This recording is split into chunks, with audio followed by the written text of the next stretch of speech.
Welcome back, students. So we have completed the theory part of the chapter gravitation. Now let us move on to some textual exercise questions which is there in page number 144 and 145 of your NCERT science textbook. So for the questions you may please refer your textbook page number 144 and 145. Okay. Now let us move on to the question number 16 which is there in page number 144.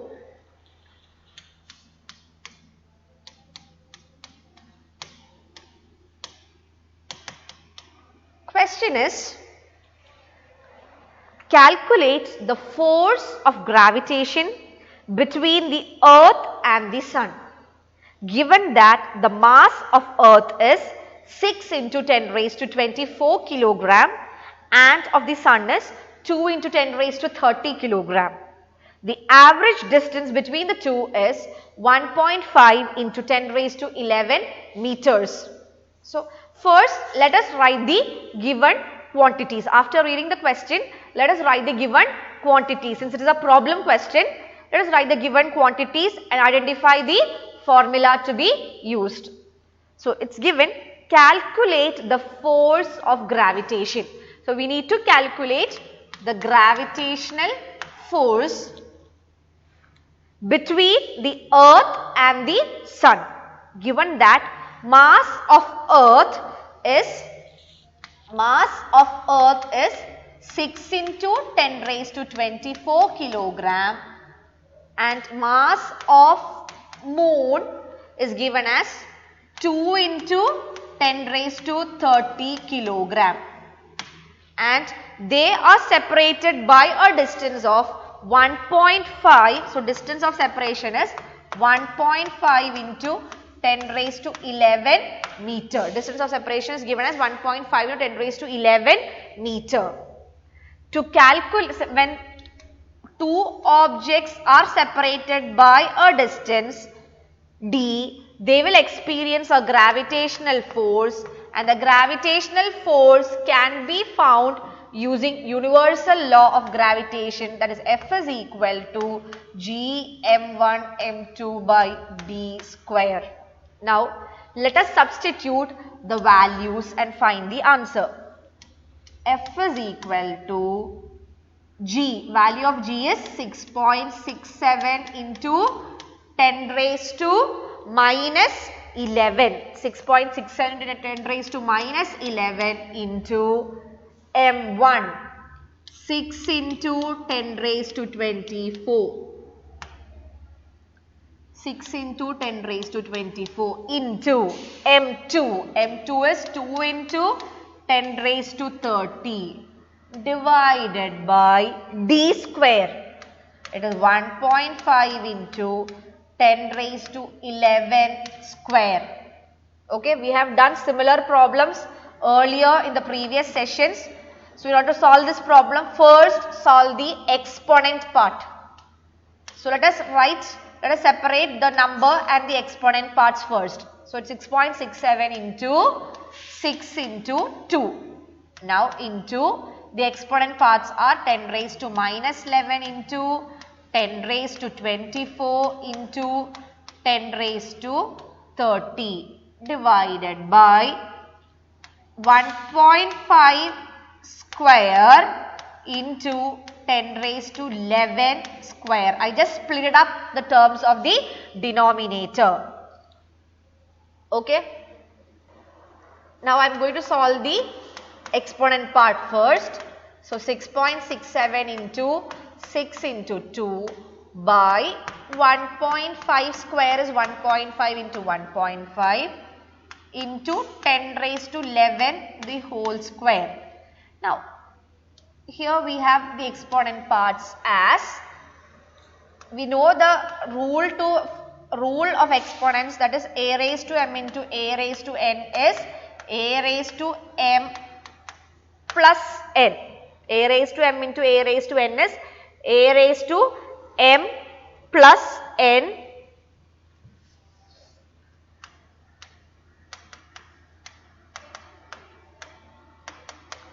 here we have 10 raised to minus 11 into 10 raised to 24 into 10 raised to 30. That is, we have a raised to m into a raised to n into a raised to o. We have 3 terms, and it will be equal to a raised to m plus n plus o. So, it can be written as 10 raised to minus 11 plus 24 plus 30.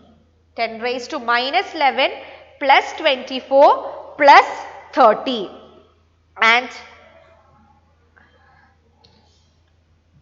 we will get it as f is equal to 6.67 into 6 into 2 into, when you solve this, you will get as 10 raised to 43 divided by 1.5 into 1.5 into 10 raised to 11 the whole square. Again we have a rule that a raised to m whole raised to n is a raised to mn.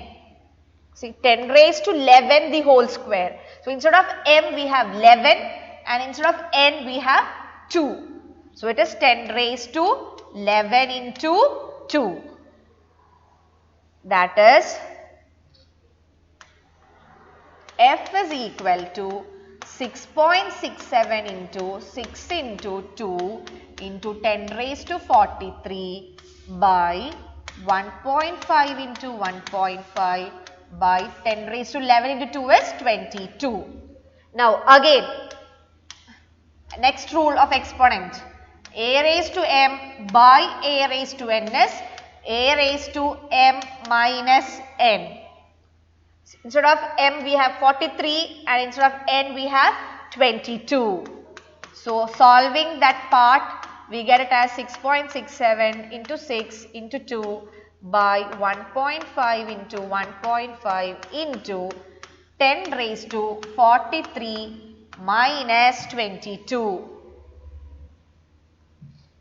That is, f is equal to 6.67 into 6 into 2 by 1.5 into 1.5 into 10 raised to 43 minus 22 is 10 raised to 21. 10 raised to 21.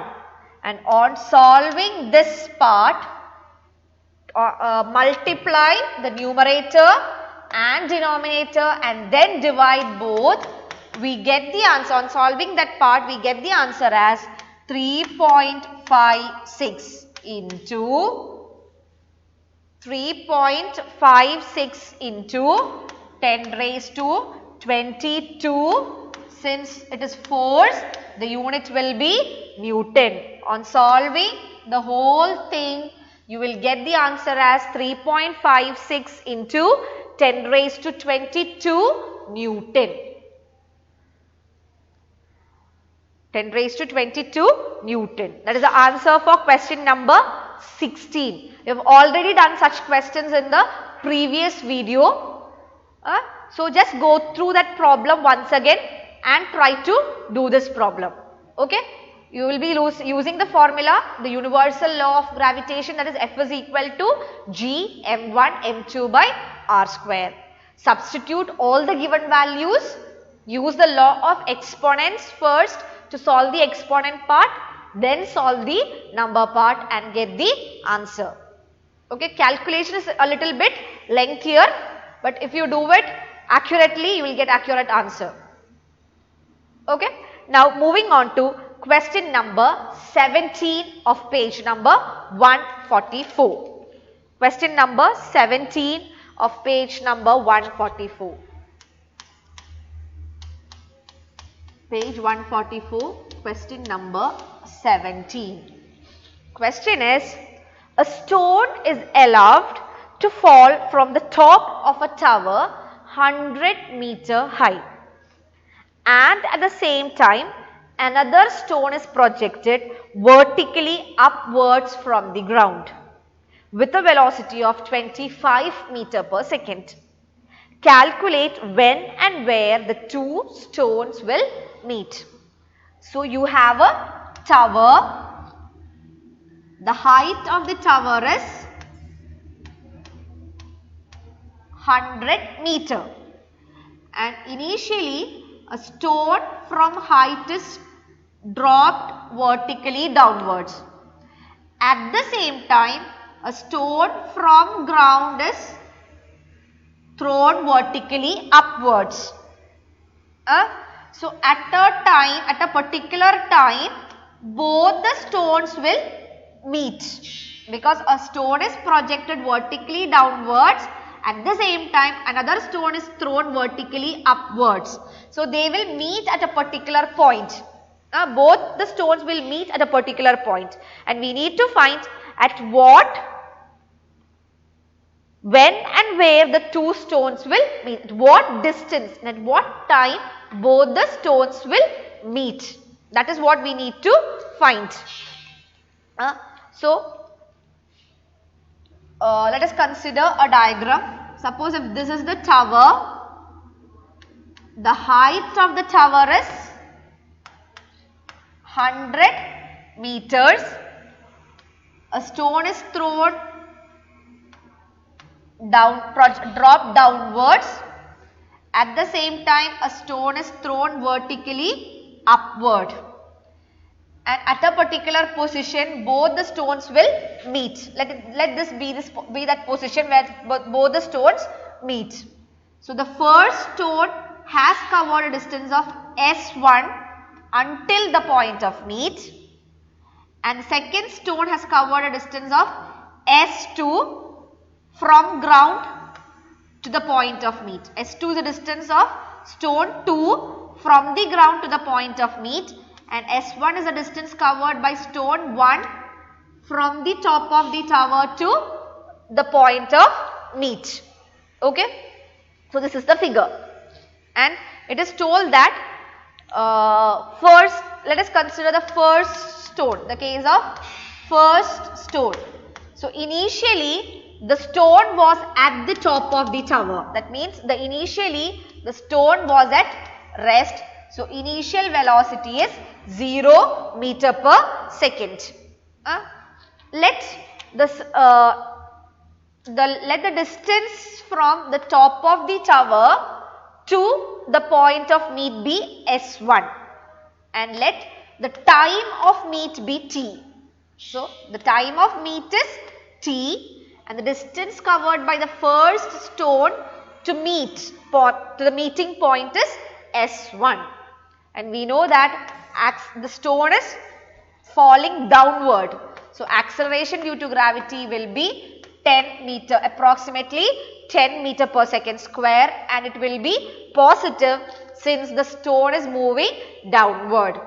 And we have the equation S1 is equal to ut plus half gt square. To find the position, we have a relation S1, the distance covered by stone 1 is S1 is equal to ut plus half gt square.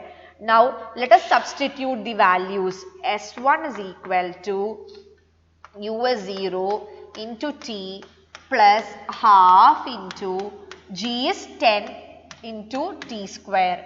2 and 10 gets cancels off. S1 is 0 into t, it is 0 plus 5t square. So S1 is 5t square. The distance covered by the first stone to the meeting point is 5t square. Mark it as equation number 1. Similarly, let us find the position of the second stone. Let us find the position of the second stone.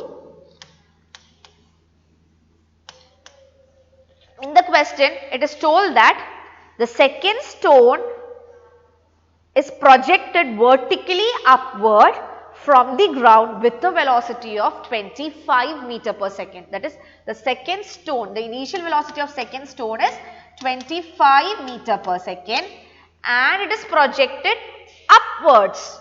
So acceleration due to gravity will be minus 10 meter per second square. Since the stone is moving upward, the acceleration due to gravity will have a negative sign. Now, let the distance covered by the stone from the ground to the meeting point be S2 and time taken for that will be t seconds. Okay. Now, the position of second stone when the second stone met the first stone S2 can be calculated using the equation ut plus half gt square. Substituting the values you will get S2 as u is 25 into t plus half into minus 10 t square. Again 2 and 10 gets cancels off.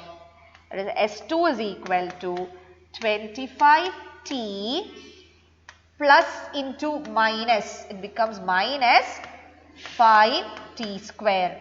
This is the position of second stone when it met the first stone. Mark it as equation number 2.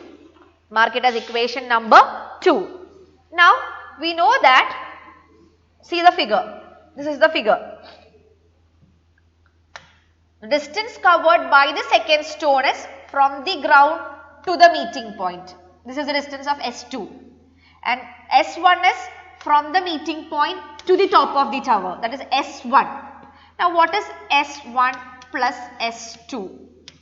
It is given height of the tower is 100 meter.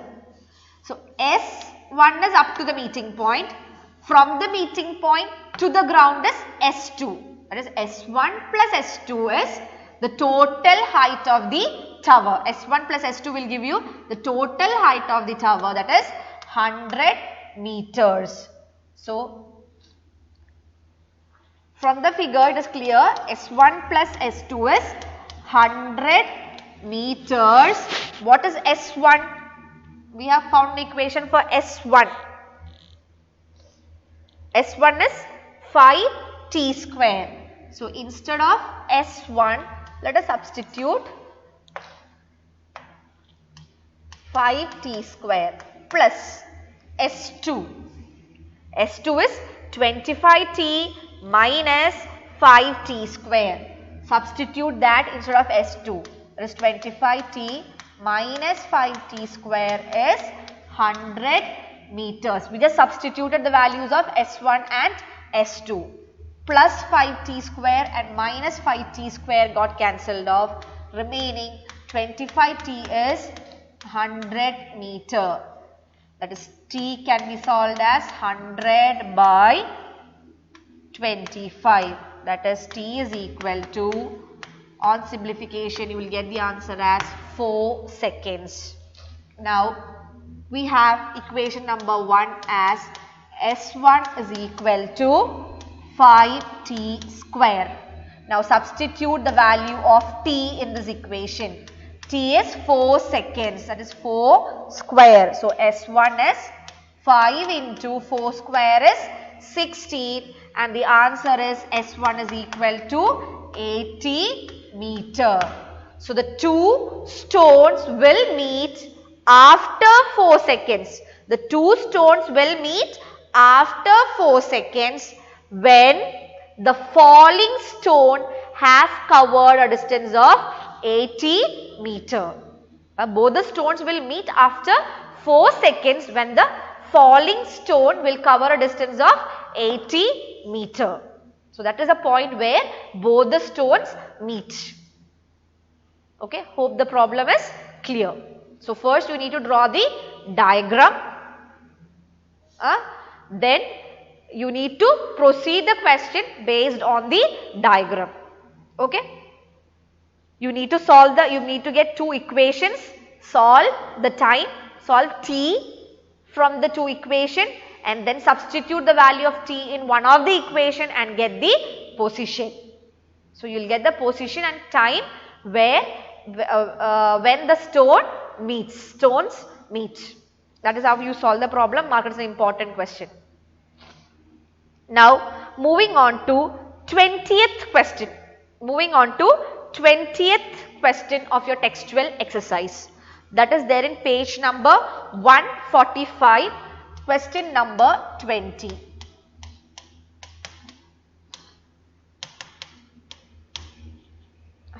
Question is, why does a block of plastic released under water come up to the surface of water. Why the plastic floats on water? That is a question. We know that density of plastic is less than density of water. Density of plastic is less than density of water.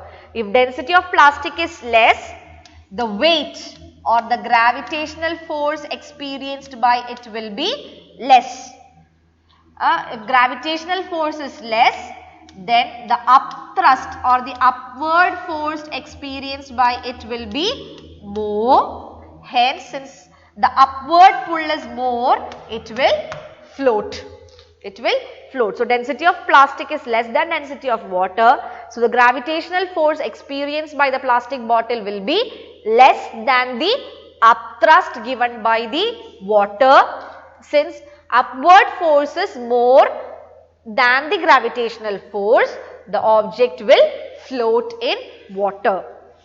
Now, moving on to 21st question of your textual exercise. Page number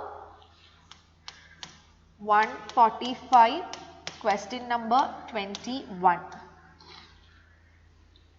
The volume of 50 gram of a substance is 20 centimeter cube. If the density of water is 1 gram per centimeter cube, will the substance float or sink? Will the substance float or sink? So, let us write the given quantities first.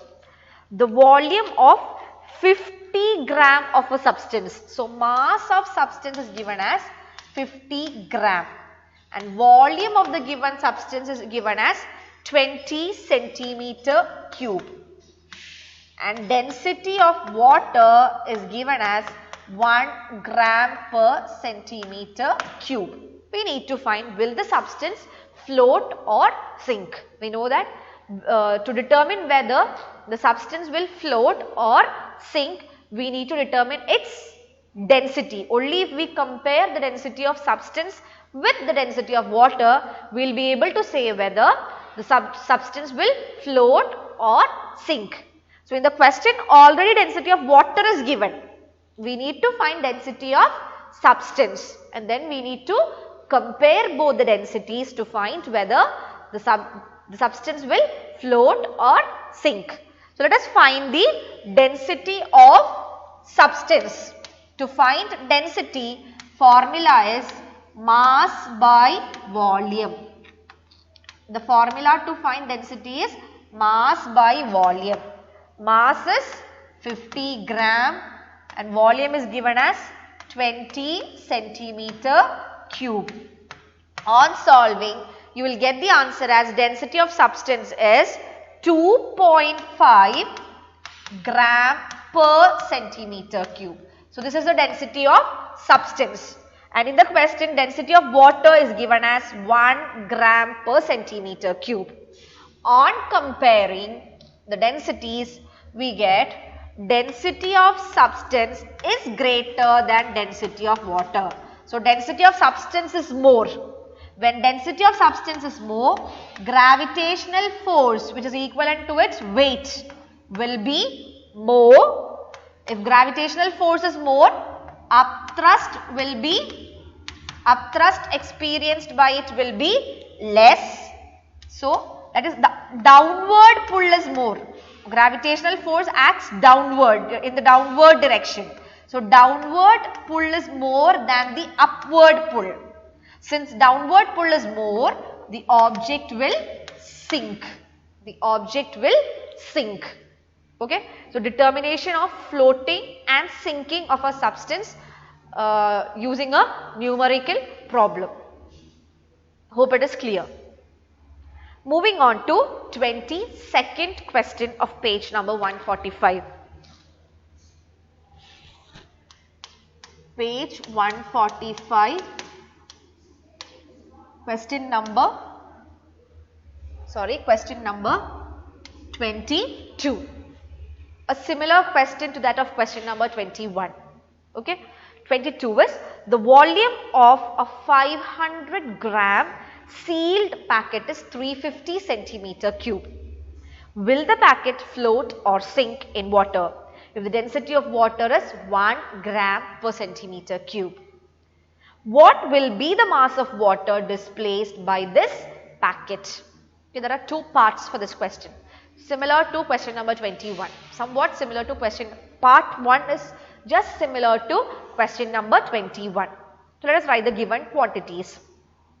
The volume of a 500 gram sealed packet. So, mass is given as 500 gram and volume of that packet is given as 350 centimeter cube. Volume of that packet is 350 centimeter cube and density of water is given as 1 gram per centimeter cube. In the first part of the question, we need to find whether this packet will sink or float. In order to find whether an object will sink or float in water, we need to compare its density with water.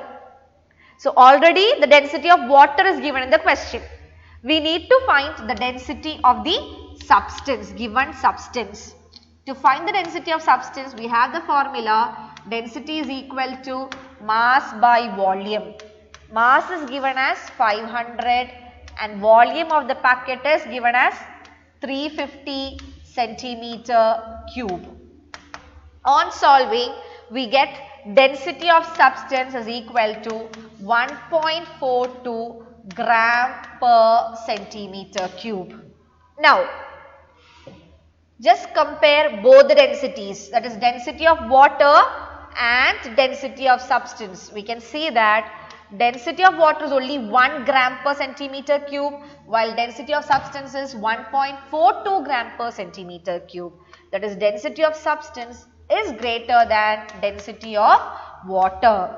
If density is greater, the object or the substance will experience more gravitational force which is equivalent to its weight. If gravitational force acting downward is more, to balance the total force, upthrust will experienced by it will be less. So, more downward pull than the upward pull. So, the object is experiencing more pull in downward direction, hence the object will sink. Hence the object will sink. So, first we calculated the density of substance using the formula mass by volume. After getting the density of substance, we compared the density of substance with density of water and we saw that density of substance is more. When density of substance is more than that of water, the gravitational force which is equivalent to its weight will be more than the upthrust. Since the force experienced in downward direction is more, the object will sink. So, this is how you determine whether an object sink or float just by comparing the density of that object to water. We can determine whether objects sink or float. Now, the second part of the question is, what will be the mass of water displaced by this packet? That is, when this packet is immersed into water, the water will be displaced from the beaker due to its volume. Due to the volume of the packet, due to the weight of the packet, the certain amount of water will be displaced from the beaker when this packet is immersed into it. You have to determine the mass of the water displaced. Again, we have the formula density is equal to mass by volume. From this formula, we can easily calculate mass using the formula density into volume. So, here we need to calculate mass of water that is being displaced, which is equal to, so density of water, and water is displaced because we immersed a packet into it. So, volume of packet. When a packet was immersed into it, the water got displaced. So, we need to consider the volume of, in the formula we need to consider the volume of packet. So, mass of water displaced is density of water is 1 gram per centimeter cube and volume of packet is given in the question as 350 centimeter cube. So, mass of water displaced is equal to 350 gram. 350 gram of water is displaced when that packet was immersed into the water. Okay. So with this we are concluding the chapter gravitation. Hope the theory and numerical portion of this chapter is too clear for you. Please write and learn all the derivation and the numericals. The numericals and derivation part should be written and learned. Okay. So we are winding up this session. Thank you.